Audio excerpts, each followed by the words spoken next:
IT Insights InsurTalk. Interviews with insurance leaders about what matters to the industry.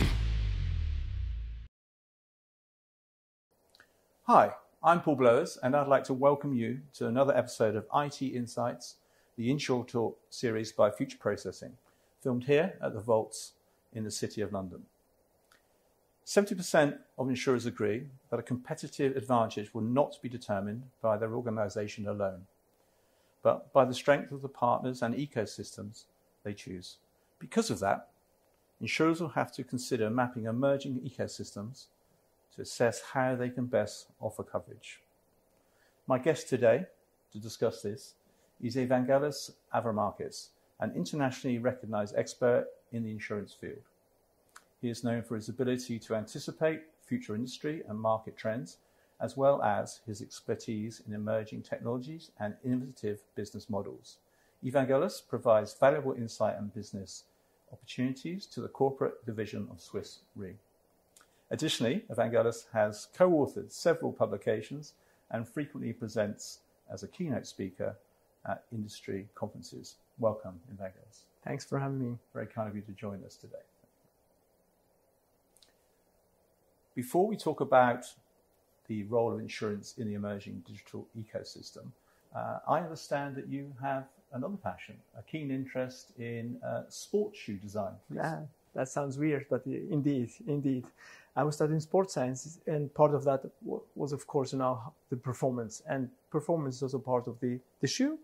And I thought that is really interesting. So how to design a shoe that you can run faster, better, smoother, whatever. And for joggers, for the jogging thing, that was solved somehow, but not for indoor sports, which is much more complex from a behavioral perspective. So I was focusing on how to design a new sports shoe design, which is completely innovative, futuristic, and that was the dream. And actually, the question for me is, did you ever have the chance to design a shoe that you could actually wear? So at that time, that was very futuristic. Now we see flavors of it, but it was not because of me, because of others are doing that. And of course, I had to learn it the hard way. It's not about the, let's say, the structural way of how shoes are designed. It's more about marketing. So marketing is the look and feel, and especially marketing, sponsoring the sport guys, the very famous ones. Very good. So starting off, how do you define digital ecosystems, and where are we with insurance involvement in them? So the term ecosystem or digital ecosystem is here for a longer period of time. Everybody's talking about ecosystem, but everybody might have a different flavor or understanding of it. I think what's going to be key is to differentiate between platforms and real ecosystems. So platforms is where you try to combine the demand side and the supply side on a single platform like Uber or Amazon, and that's more or less it. What you do next is more or less you extend a little bit left and right, but digital ecosystems, you look at the opportunity from a customer perspective. So what you try to do, you try to fulfill several needs along his customer journey. And this is why you need different suppliers, or they are called complementers, that are complementing actually the value proposition on the platform, and that has a kind of tight and very strong relation with the customer. So it's really about trying to understand what's going to be important for the customer and what are the kind of service and products that you need, or you need complementers that fulfill these needs on the platform. Yeah. So that's the difference, platform and digital ecosystem. So who in this journey is responsible for managing the expectation, the journey of the customer? Who's ultimately responsible and ultimately the stakeholder in that journey? So in general, this terminology is called the orchestrator. So the orchestrator of this relationship, and the kind of, the person or the entity that looks with the eyes of the customer on that one. So this is the orchestrator role. So if you want to play the orchestrator role, you need to be very, very good at relationship management. So because this is key, you need all these loyalty things are part of that, but also all these insights what you can get from customers are actually at your core. Because you need to translate then these insights into potential relevant products and services. So this is in other roles. So the complementers are just adding, plugging into this adding platform, value maybe, adding value to the that orchestra that controls the journey. Exactly. So I'm assuming the orchestra character in this scenario is the person that collects the revenues from that. This is one source, of course, because there's some value in that, because you understand the customers the best way, and you try to orchestrate not only the demand side, the customer, but also the supply side. So there's a kind of value in that, just by knowing and by complementing. But it doesn't mean that the complementers don't have anything, right? The question is, do you share the data among the different parties involved? Because then you can add much more value to the platform or to the ecosystem. So the more people know about what is there, the more people can add value-adding services to all parties or stakeholders involved in that. And that's actually the value of this kind of ecosystem. It's not you plug in, then you don't hear anything. It's really you plug in, and by different rule settings, you get access to information you didn't have before in order to personalize, customize the products in the best way. Yeah. And this is very much happening now, of course. We all enjoy these relationships with the ecosystem every day. And in your view, is this something that is just going to continue to progress and develop as time goes on, or do you feel it could be a short-term fad or style or something? Is it something that's going to evolve continually? So classically, what you try to do, you try to plug in with something you know how it works. So if you have, let's say, a mobility proposition for a car, you know how these insurance propositions are built, so you plug this in. But over time, you need to understand what is happening on the other side. Mm-hmm. So it's like you learn over time how to more personalize actually the products and services the best way. So I would assume that starting, we'll have a kind of classical proposition that might be a little bit customized, but over time, you get in a much more dynamic way of, producing and complementing the products together. So I will see much more personalization because the data is being shared among those players together. They are the ones, with them, you can add much, much more value.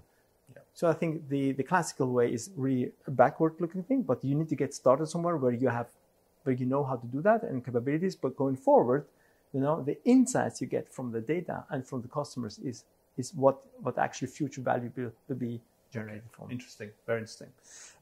So can I ask you, why is it so important to look at the ecosystems through a non-industry specific lens? So especially for insurance, that's very important because we are here. So far, we did a very kind of transactional business. So we closed the deal by various sales channels, through brokers, so aggregators, through tied agents. And then we don't really have a very close relationship with the customer. So it's very a transactional kind. If there's a claim, of course, but then it's the claims department that takes care of that. So ecosystems are actually happening where the customers finally are. It's not always the insurance company where you call them and say, by the way, you have an issue, or could you help me in doing something on that matter? If you talk about mobility, some of the classical touch points are not insurance players. So they're somewhere else. The same with retail, the same with health. So these touch points are changing over time. So you need to make sure where to plug in without losing actually your old models. You still need to keep that, but you need to change in a way that you're able to plug in where the customers finally are. Okay, very interesting indeed. You mentioned just now the different genres, mobility, transport, health, but many markets of relevance to insurance are these industries. What are the use cases from these sort of B2B and B2C marketplaces of potential synergies between those industries and insurance?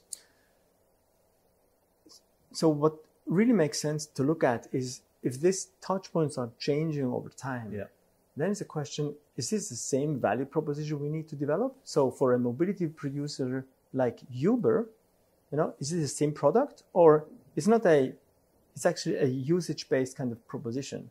So your classical model might not fit into that. So this means that you need to understand the other side in order the orchestrator gets actually the value you can create for their customers. It's actually your customer, but actually it's orchestrated by the orchestrator. And this model is changing. So you need to change the way you look at the opportunity.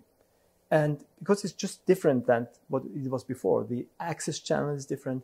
And you need to get prepared in order to be able to plug in where this orchestrators actually finally are. This is another capability.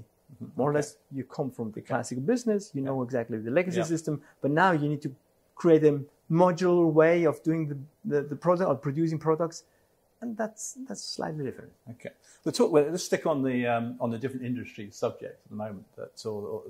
Is there an industry within the ecosystem, the digital ecosystem world, that's above and further ahead than the other industries? Now, is it healthcare? Is it transport? Is there one industry that is further down the journey and excelling more than the others?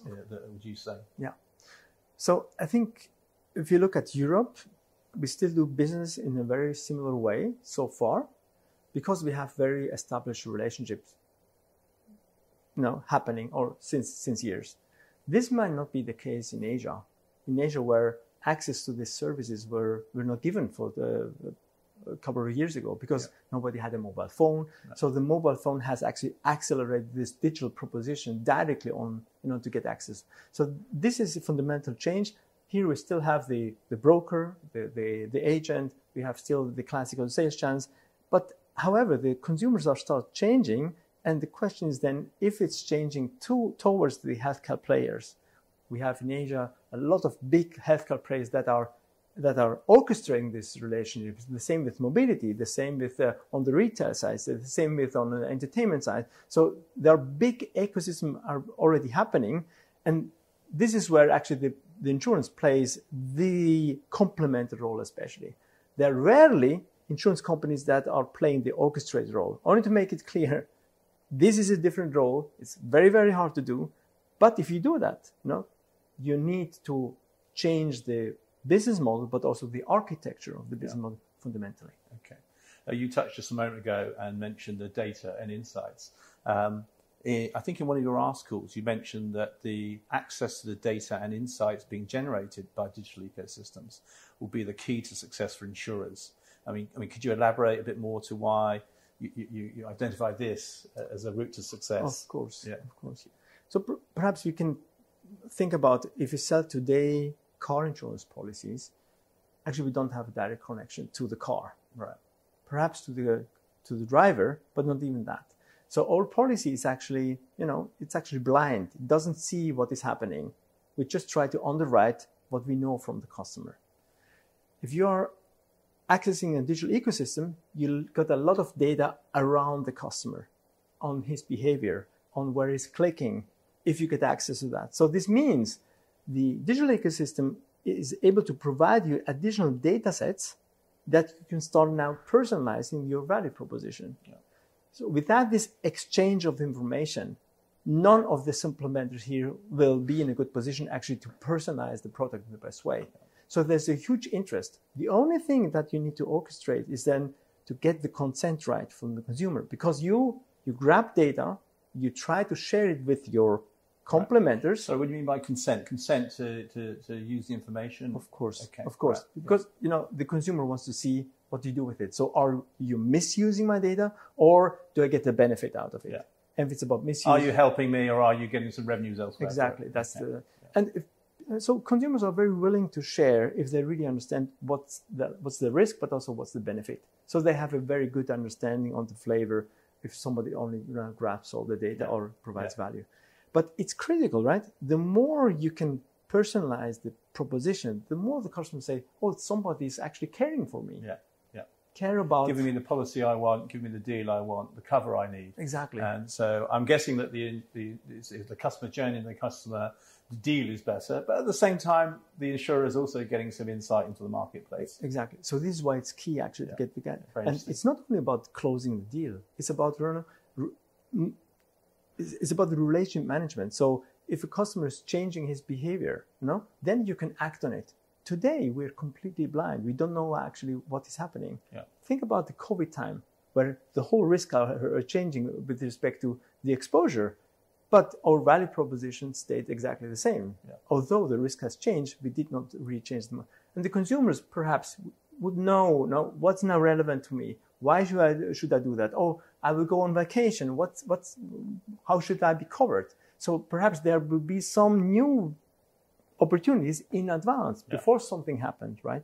And I think that's the opportunity for us to get in. So going forward, we should all be enjoying more bespoke insurance policies, personalized to us after the intelligent use of data is what should be happening. That's a hope, right? That's the hope. But to change the legacy system that are that modular, that are agile to some extent, that are customized, that might take some time. And we're finding that there's going to be a journey in some of these legacy systems, I'm sure. But it's, there is improvements, there is investment going on. It's, I guess it's the speed of pace that this might happen, and the speed of change. Exactly. So over time, we will expect that this will actually be the case. Okay. Another question. One sure thing about life is change. Okay, things are changing very fast these days. Which should lead us to constant challenging the way we do business. How do we need to transform it to prepare for the future, especially considering how dynamic the digital world is? So change is for many industries and corporates quite hard to do, because nobody wants really to change. No. If you have to, then it's probably late. So the whole thing is, do I get it right? What is happening in advance, forward-looking, at least to understand the signals and how the signals need to be interpreted? Is this something that really impacts our business model? Yeah. Is it something where we need to change? And if we need to change, to which extent? If it's then too late because you have not started exploring that, then it's going to be a very hard time, because you need not only to change potentially the architecture, the systems, but also the way people behave and do business with the customers. Yeah. So it's going to be a double effort. And so having this anticipation will help a lot, I would say. Yeah, and that in turn will formulate and generate and move forward the cultural change, which is the hard thing in so many businesses. How many times have we heard before, we've already done it this way? But, I think we live in a world now, I'd be interested to know what you think of this, where change is accelerating. Would you feel that with all the extreme things that have happened in the world in the last 5 years? Do you feel, actually, I'd be interested to know what you think, that we are waking up to change at a quicker pace? Perhaps put it this way, the change will never be so slow like now. Yeah. So it just accelerate. And we just saw it with ChatGPT, all this kind of buzz around that. We see how fast things can happen and how fast you might be caught. Yeah. So this means you need to be very well prepared in terms of understanding the signals and try to, not to be ahead of, but at least to keep up with the speed of change. Yeah. Because this is not going to change at all. No. Change is here to stay for longer. Well, this has been extremely interesting. Thank you very much. Appreciate you joining us today. Thanks for having me. And I'm sure that it's a subject that will be continued to be developed and discussed. But I'd like to thank you, the audience, for joining us yet for another episode of InsurTalk series. Stay tuned for more. See you next time. IT Insights talks on business and IT challenges with tech leaders. Visit us at itinsights.tech and dive into our podcasts, webinars and events.